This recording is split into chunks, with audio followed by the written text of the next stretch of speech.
Salam sejahtera kepada Dr. Colin dan rakan-rakan yang menonton video pembentangan kumpulan kami iaitu kumpulan 4.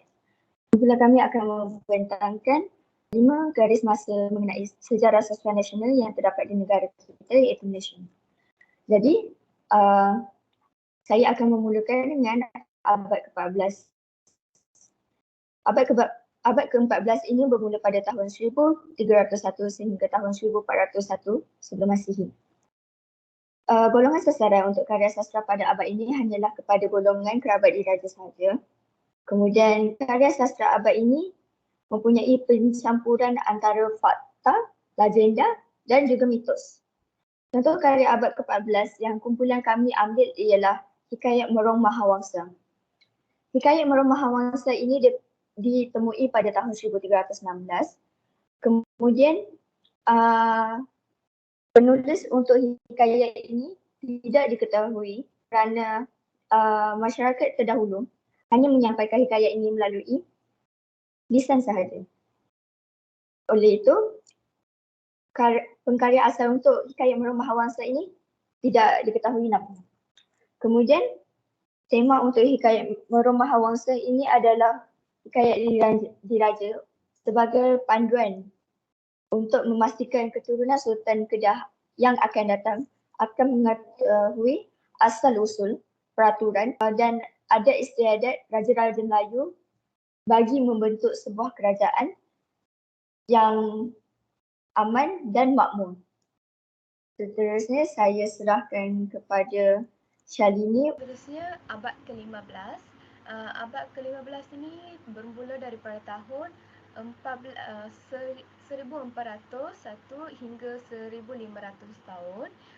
Pada permulaan abad ini, golongan pembesar mula dapat akses kepada karya sastra. Perkara ini boleh dilihat dalam judul atau karya yang bernama Hikayat Lalatus Salatin yang ditemui pada tahun 1477 hingga 1488.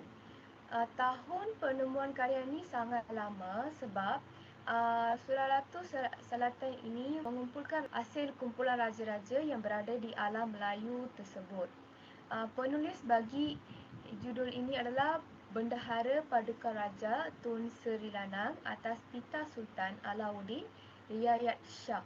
Dan juga bentuk sastra ini merupakan sastra hikayat. Seterusnya, saya memberikan kepada rakan saya. Seterusnya adalah abad ke-16. Tangan agama Islam berlaku pada abad 16 telah mewujudkan sastra puisi yang dapat dibahagikan kepada 4 tema iaitu syair agama, romantik, sejarah dan kiasan. Yang berkaitan agama Islam berkembang secara pesat pada abad ini. Abad ini juga dia menunjukkan bahawa karya sastra mula diakses oleh masyarakat dalam alam Melayu. Contoh karya yang wujud pada abad ini ialah syair Burung Mangai yang berlaku pada akhir abad ke-16. Penulisnya adalah Hamzah Fansuri. Seterusnya ialah abad ke-17. Sastra yang wujud pada abad ke-17 ialah Hikayat Hang Tuah, di mana karya ini mempunyai tema ketaatan dan kesetiaan seseorang hulu balang terhadap sultannya. Hikayat Hang Tuah ini juga tidak diketahui penulis asalnya, tetapi hikayat epik ini diolah semula oleh Nur Suraya. Seterusnya saya serahkan kepada Ilya. Bagi abad ke-21, dapat dilihat abad 21 adalah daripada tahun 2001 sehingga sekarang. Bidang sastra yang wujud pada abad 21 ini adalah sastra indie, di mana penulis yang tidak mempunyai latar belakang penulis maupun penerbitan telah menghasilkan karya mereka. Antara karya yang wujud pada abad ini adalah berjudul Gantung yang diterbitkan pada 2013 oleh Nadia Han. Karya ini berfokuskan kepada sastra indie. Seterusnya kami akan membentangkan mengenai sastra-sastra lain yang berada di Malaysia. Jadi saya memulakan dengan pembentangan sastra Islam. Sastra Islam menurut Ahmad Nabil Amir dan Tasnim Abdul Rahman 2020 bermaksud karya sastra yang terikat dengan nilai-nilai ketuhanan. Karya ini juga akan mengalirkan hikmah dan kebijaksanaan terhadap kemanusiaan dari segi-segi nilai ketuhanan. Untuk sastra Islam ini, kami telah memilih sebuah buku yang bertajuk Ayat-Ayat Cinta yang ditulis oleh Habibur Rahman Al-Shirazi. Novel ayat-ayat cinta ini telah memenangi beberapa anugerah yang sangat berprestij di rantau Asia ini, iaitu Anugerah Pena Award Novel Terpuji Nasional 2005 dan Anugerah Penghargaan The Most Favorite Book 2005. Apabila novel ayat-ayat cinta ini memenangi anugerah berprestij tersebut, sastra Islam sekaligus telah melonjak ke atas kerana kemenangan novel ayat-ayat cinta ini. Jadi saya serahkan kepada Najla untuk menerangkan mengenai sastra Mahua. Okey, seterusnya ialah sastra Mahua. Sastra Mahua ialah karya sastra dalam bahasa Cina yang diusahakan oleh orang Cina yang berasal dari Malaysia ataupun Singapura. Karya sastra Mahua ini menggunakan lingua franca Bahua iaitu bahasa vernacular daripada Chow Fang Hing 2016. Contoh karya Mahua ialah Dalam Hujan Renyai oleh Xiao Hei, Orang Hanyut oleh Han Mei dan Khayalan oleh Ziling. Kesusastraan Tamil di Malaysia hanya muncul dan berkembang pada hujung abad ke-19, di mana pada ketika itu puisi menjadi salah satu perkara penting dalam kemunculan sastra novel di Malaysia. Sastra Tamil di Malaysia dikatakan bermula dengan terbitnya novel sulung berjudul Karunakaran Alatu Katalin Maci pada tahun 1917 karya K. Vegadaratnam dari Tamil Nadu, India. Terdapat juga cerpen Tamil yang diterjemahkan ke dalam bahasa Melayu seperti Seruling di Persimpangan pada tahun 1959 karya M. Balachandran.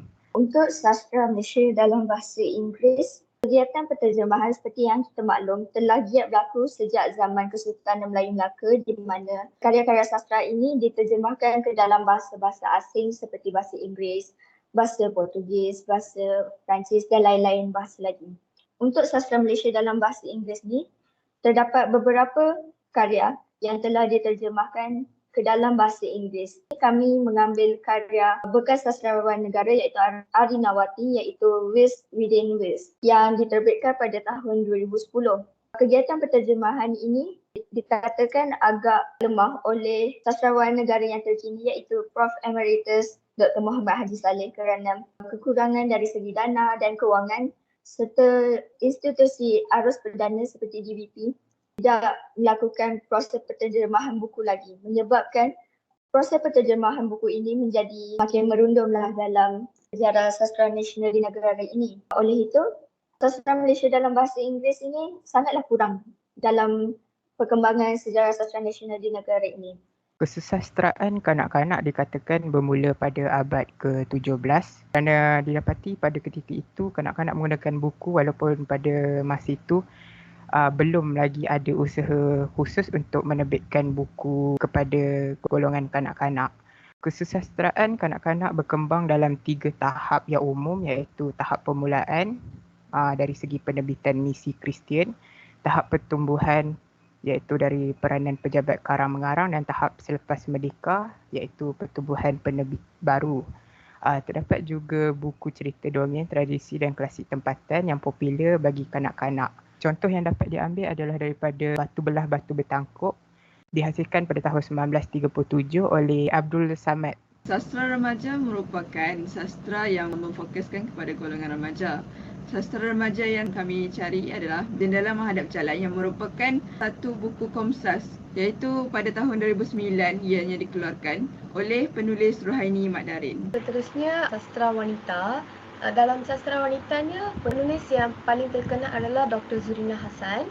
Contoh bagi sastra wanita yang kita dirujuk adalah judul yang bernama Meneruskan Perjalanan yang ditulis sejak 1972.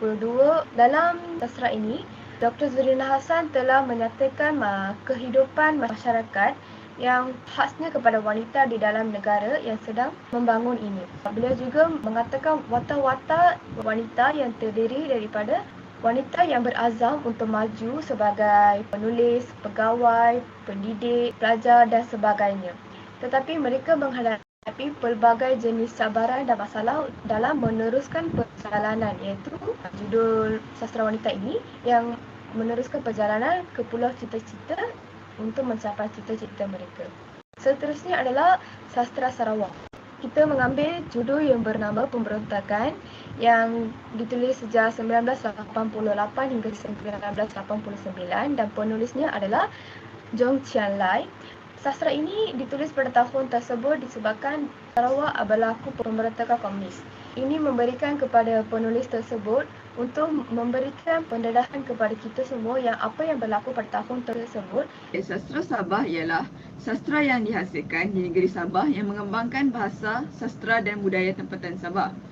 Sastra Sabah berkembang dengan pesat sejak 10 tahun kebelakangan ini yang menyaksikan gelombang penulis kelahiran Sabah yang menghasilkan karya setanding dengan penulis lain dalam ranah sastra kebangsaan.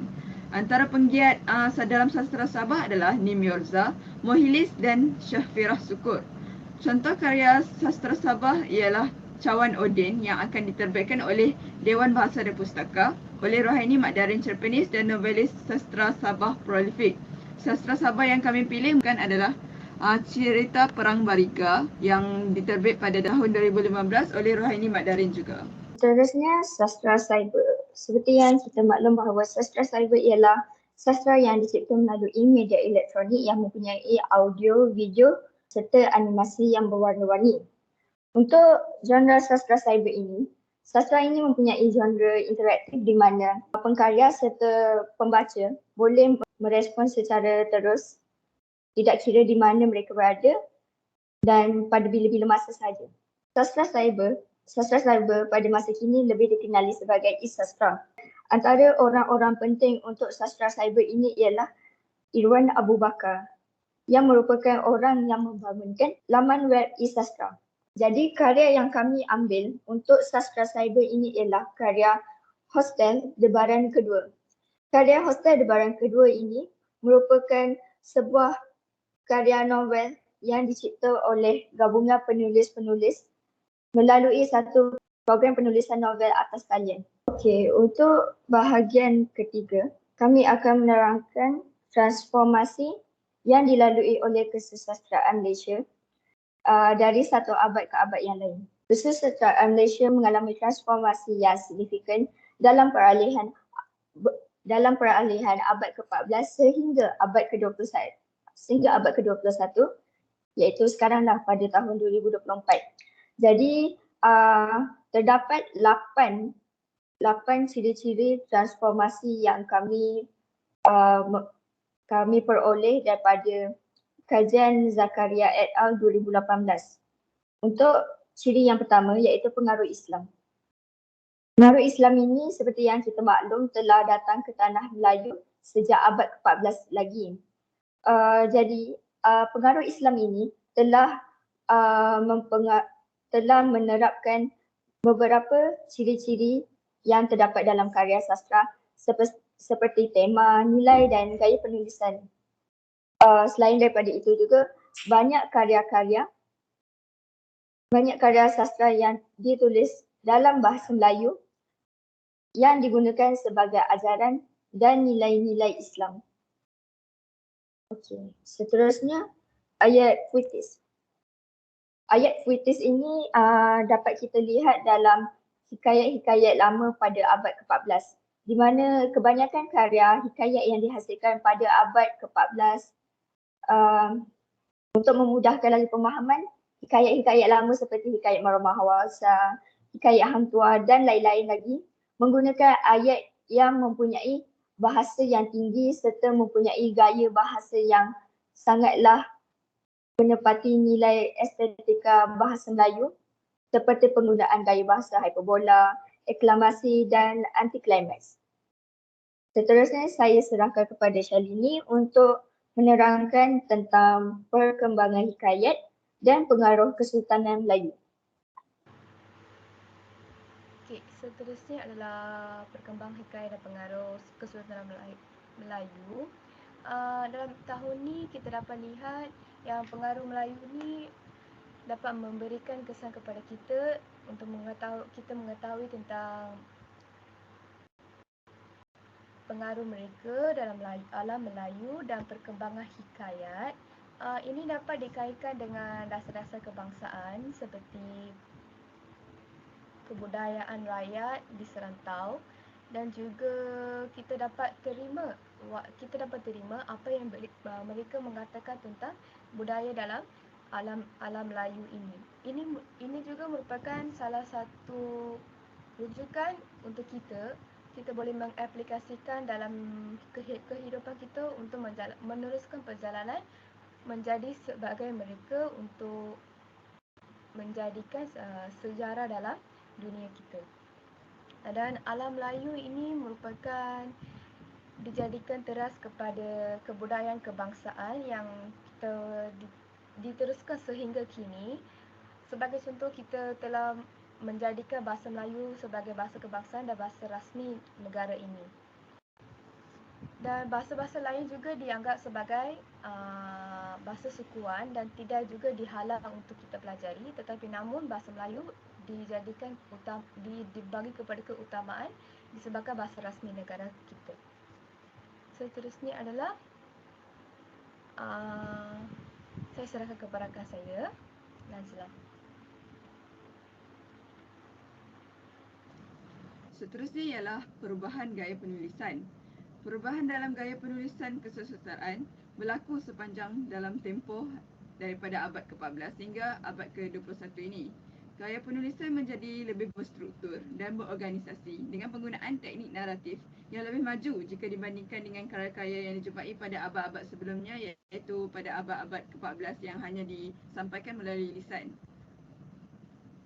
Pengarang juga mulai kreatif dan beragam dalam karya-karya mereka. Seterusnya ialah peningkatan pengaruh Eropah. Pada abad ke-16 dan ke-17, pengaruh Eropah mulai masuk ke dalam kesusastraan Malaysia. Pengaruh ini khususnya dapat dilihat dalam penggunaan teknik penulisan baru seperti penggunaan dialog dan deskripsi yang lebih terperinci. Pengaruh Eropah juga mempengaruhi tema dan isi karya sastra dan munculnya karya-karya yang menggambarkan interaksi antara budaya Melayu dan Eropah. Walaupun pengaruh Eropah memasuki kesusastraan Malaysia, unsur kebudayaan dalam sastra Malaysia tidak berubah kerana masyarakat Malaysia yang berbilang kaum perlu dinaikkan dalam kesusastraan.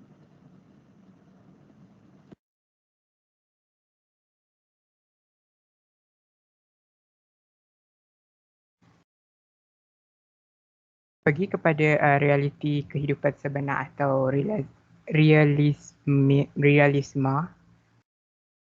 yang berfokuskan kepada sejarah, budaya dan geopolitik.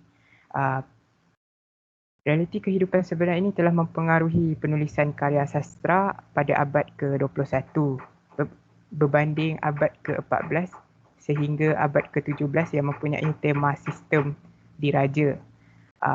Penggunaan bahasa yang mudah, tidak mempunyai gaya bahasa seperti rima dan lain-lain juga jarang digunakan dalam penulisan karya pada abad ini. Cara penyebaran pula lebih kepada secara atas talian, memandangkan setiap warga negara telah banyak bertukar kepada media sosial dan sebagainya yang menggunakan alatan elektronik untuk mengakses karya-karya tersebut. Okey. Kesimpulan yang dapat diberikan adalah transformasi ini dapat mencerminkan perubahan daripada segi sosial, politik dan budaya yang terjadi dalam masyarakat Malaysia.